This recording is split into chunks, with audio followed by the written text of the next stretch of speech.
called Dealing with Dynamics in Relationships versus There Is No Relationship. What a great title. Why, thank you, Lisa. So I thought it was a good title because we've all been doing families for the last 2 weeks, or sort of. Maybe most people have actually been in lockdown, so they haven't been doing families. But even in lockdown, you're like maybe locked down into like day and night with your partner, working from home, your kids, or relatives. So you're in really like close quarters. So I thought that this, would be a good subject to talk about today. Relationships.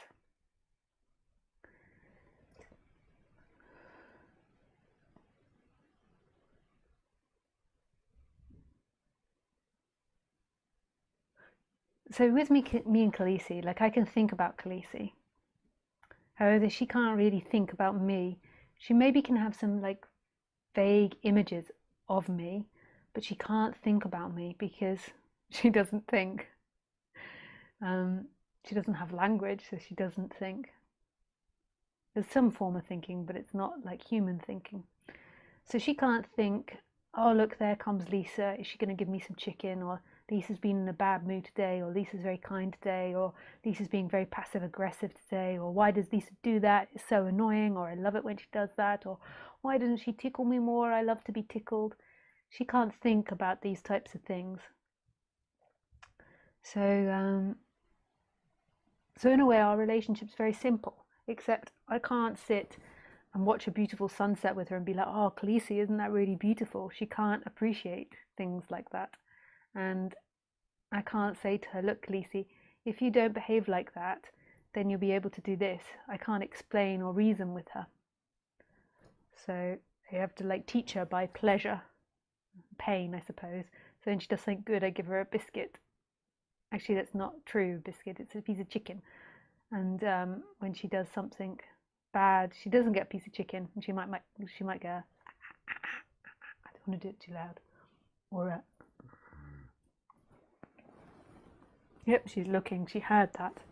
Yeah, I'm not at you, EC. I'm not growling at you. So in a way, it makes it very simple because it doesn't go into many dimensions, our relationship, and I don't blame her. I don't think, oh, she's got free will and that she should be behaving differently. I don't, when she does a naughty thing, I don't think, oh, why did you do that? You should have done something else. Maybe some people think that about their dogs. Why are you being a bad girl? It's just like, oh, that's what she does. And yeah, that's it.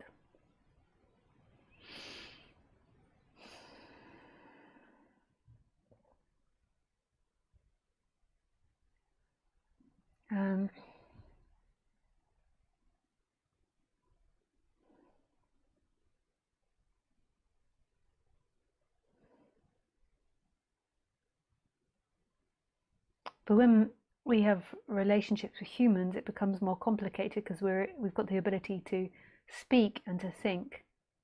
So I could say or think about my friend, you're not being very nice today, or you're in a bad mood today, or you're not very compassionate, or you're not being empathetic, or when you treat me like that, it feels passive aggressive. So I could say that to my friend. So we could then have a conversation about what we did, whose fault it was, whose fault it wasn't. We could have arguments about, if we shared an apartment, like what rug to buy, or what sofa to buy.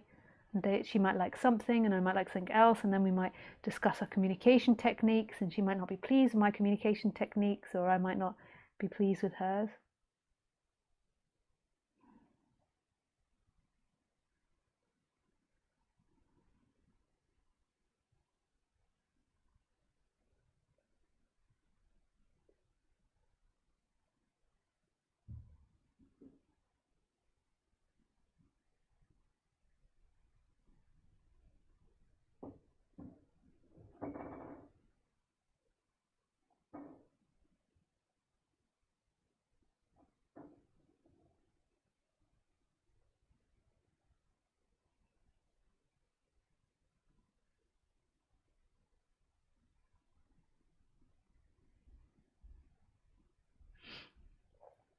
And this is where it becomes more complex, the ability to go into time and to recognize each other's dynamics.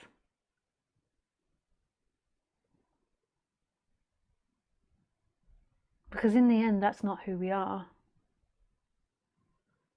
And so if I were to say to my friend, you're being passive aggressive, that's not really what she's being, that's just what it appears. Firstly, it might not be true, it might be my projection. And then secondly, it's not true because that's not what's really happening. There's only this happening, and that action is coming from the divine. It's not hers. And it's also not happening. There's just this moment. So there's like these two different worlds. And it feels to me now, although I might change my mind again in the future, and I know I've changed my mind in the past, but it feels to me now that you have to balance both. When I first started speaking, I'd had this massive shift, and I was just so in love with what was happening. I didn't give the time where relationships exist much heedance, is that the right word? Much reverence or much thought. So if a thought came up about someone's behavior or what, I didn't like something, it was so easy for me to just bliss out in the present moment, and all of that disappeared. And I think that's really beautiful, and we often go through stages of this because it's like clearing something out or it's healing. But it's like if you don't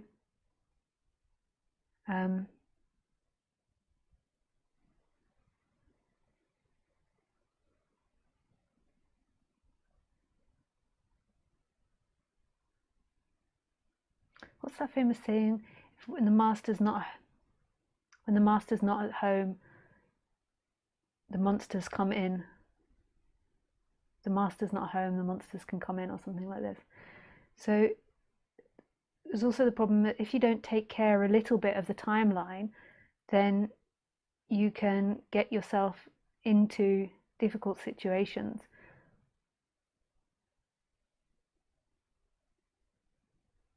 Like in one way, it doesn't matter because it's all love. So it's all this moment and it's all love. But if you keep ignoring relationships and ignoring dynamics in the relationship, they'll just grow. In the beginning, I had the sense that if I just ignored it, like it was all falling into love. So if someone was behaving not so well, and it was because it was all falling into love, they would eventually see that, and their dynamics would improve or change. So that was my theory on it, that I couldn't have been more wrong. Like, it's actually kind of the opposite, because ironically, in psychology, the mother, when the child is like 1 or 2 or 3 years old, or maybe 1 or 2, is total unconditioning love, and so is the father. They're these unconditional love figures. And then as they begin to get older, the parents begin to teach the child that there's behaviors that aren't desirable and there's behaviors that are desirable. And when I was doing that, I realized I fell into this psychology of the mother and the child. So it would attract children that wanted to act out to their mother to see if they were loved. Like, so it's like they would behave really badly to see and test the unconditional love. Not that they were conscious of that, it's an unconscious thing, but because I became like I wasn't paying attention to relationships and addressing things that manifested in my life. I think also it's really beautiful, like this unconditional love, but there has to be some examination of the time and the timeline and what's happening in relationships and those dynamics. So if I'm just blissing out in the absolute, I can't really, like when somebody's acting like a child, like and really trying to push your limits, you can't really see it because everything is love. It's just bliss. That sounds really crazy, but it's just love, like all their movements of love. What you can notice in your body is maybe an aversion to it, so there's a pushing away.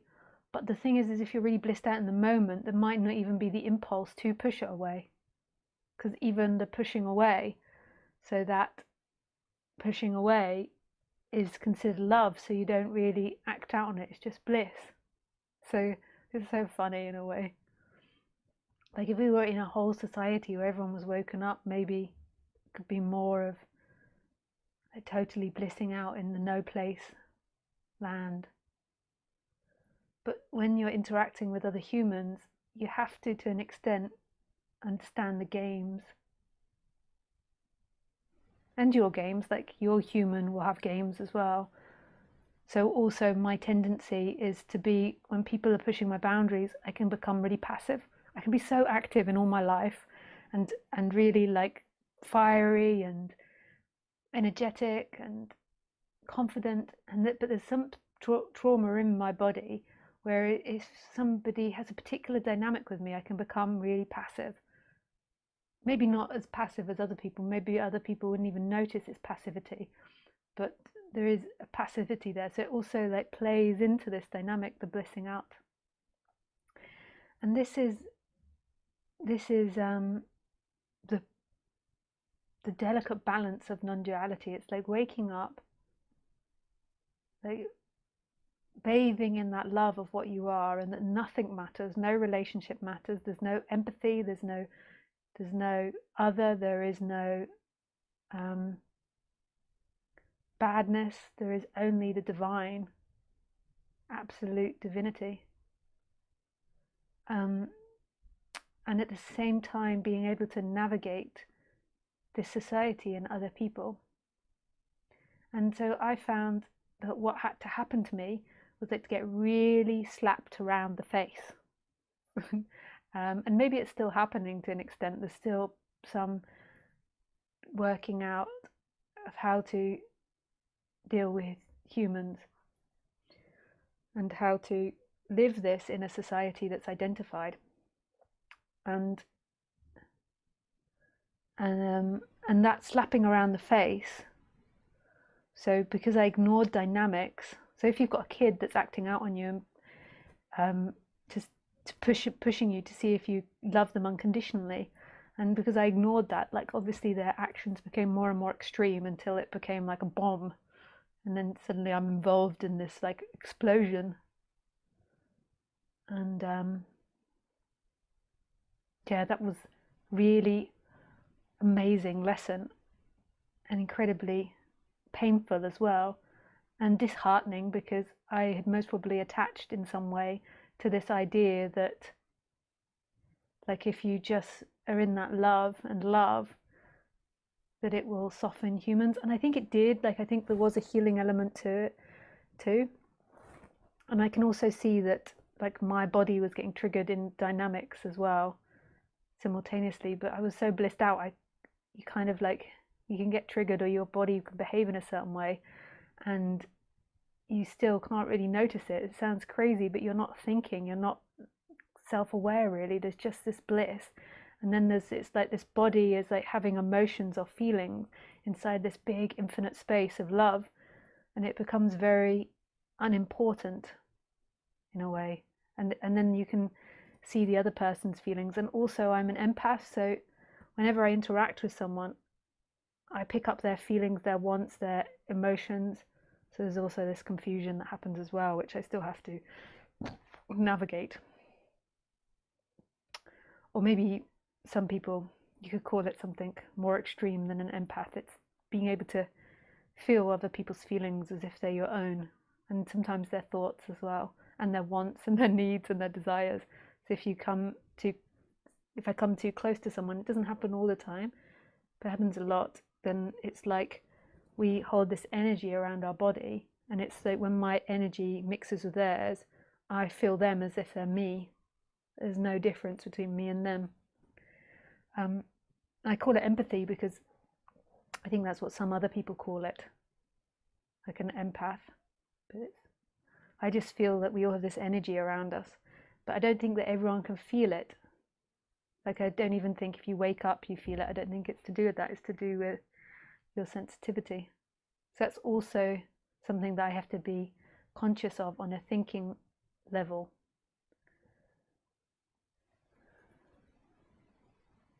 To navigate that.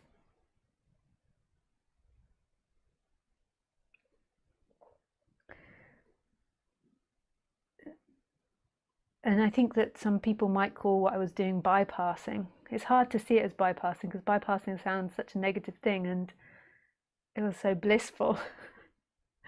Like it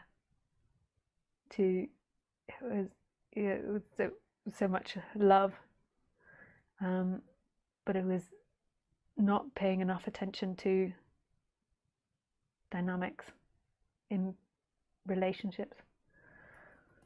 So some people that are listening to me might need to go more to that no place, and then once they've gone to that no place, then their dynamics become more simple, and then they begin to become conscious of their dynamics more. So maybe what I did was a natural progression. It's like I went to the absolute, I stayed in the absolute for quite a few years, and then I came to like the absolute and embracing the person as well. So maybe some of you listening need to go to the absolute and have like big doses of that, so that can become really clear and that's really seen and that's really obvious in every moment, and then coming back to address the person. And it's not simple relationships. There's no easy answer to it. It's not like you wake up and there's an easy answer. There's an easy answer in this moment. It's all love and it doesn't matter, and it's all stories. Like me and Khaleesi do not have a complex relationship. She's like, feed me, woman, now. And then I'm like, okay. Woman, walk me. Woman, walk me, now. Woman, I want up on the bed. Woman, where's my chicken? That's how our relationship goes. And then every so often I beg her for a cuddle. And then sometimes she allows it. Sometimes I impose it and she's like, oh. And then other times she enjoys it. Can I have a cuddle, Khaleesi?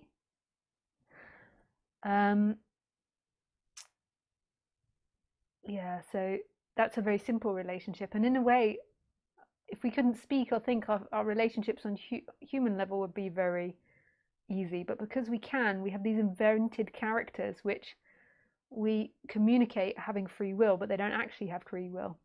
So my mum might phone up and say, can you bring around some sugar? And then it appears that I've got free will because I seem to be able to then go and pick up some sugar and then drive it around to her house.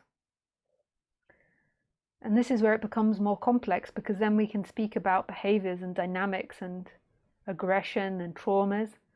So most of us are acting out of traumas or like not such integrated psychology. And I'm not excluding myself. I see that Lisa still has traumas. They're a lot lighter than what they used to, but I can see that I can get activated into like passivity or over explaining myself sometimes, like over explaining because, you know, in a conflict, because I want them to understand, because I think that they won't understand, or something like this, or you know, getting like all these types of things that we pick up in childhood and which are conditions of the body.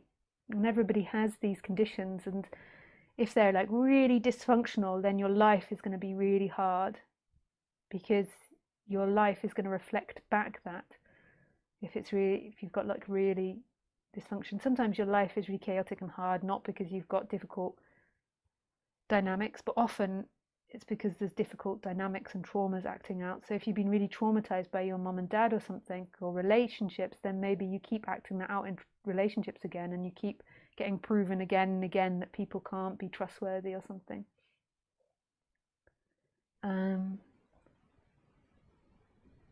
And it's a very bodily thing. Like these dynamics are very bodily. When there's lots of identification with the person, then it becomes very mental.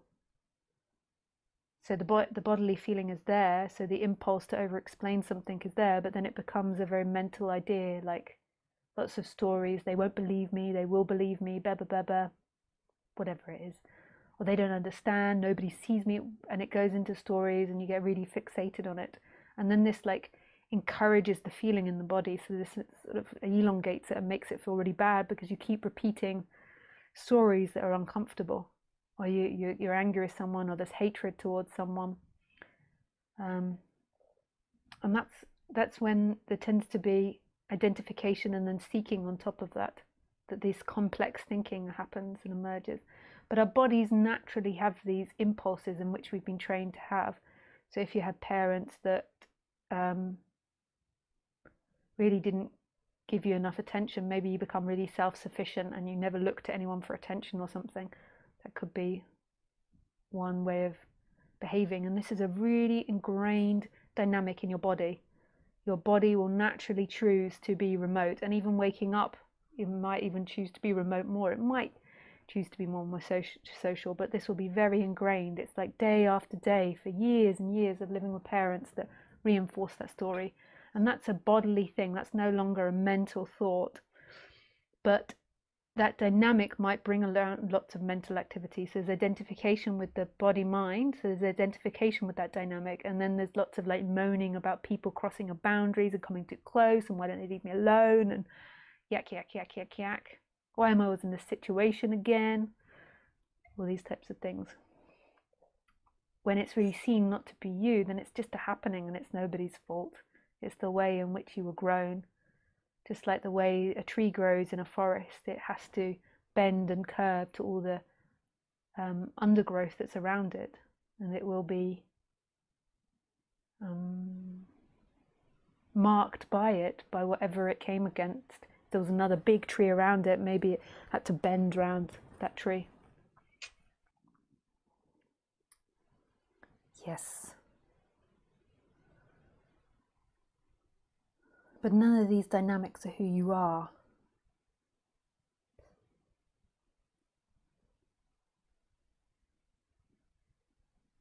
Who you are is this moment, which none of it matters. It doesn't matter if you can be passive aggressive or get activated by this or not activated by that or in fear about this. Like right now, there is no person.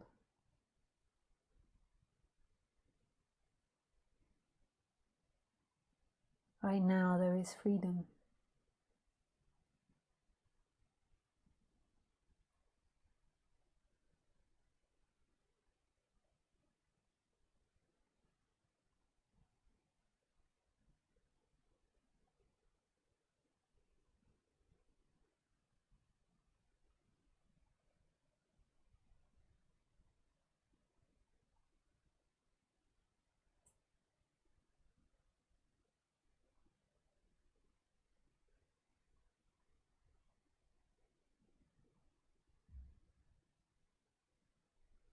You are free.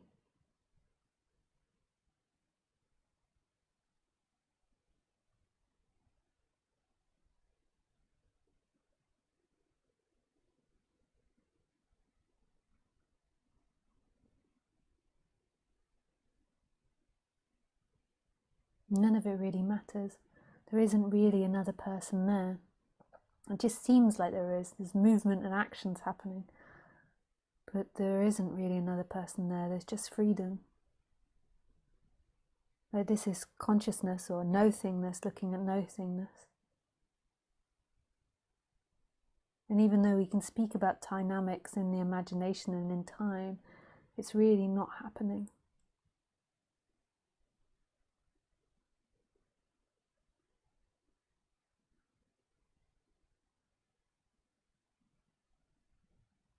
There's just this moment.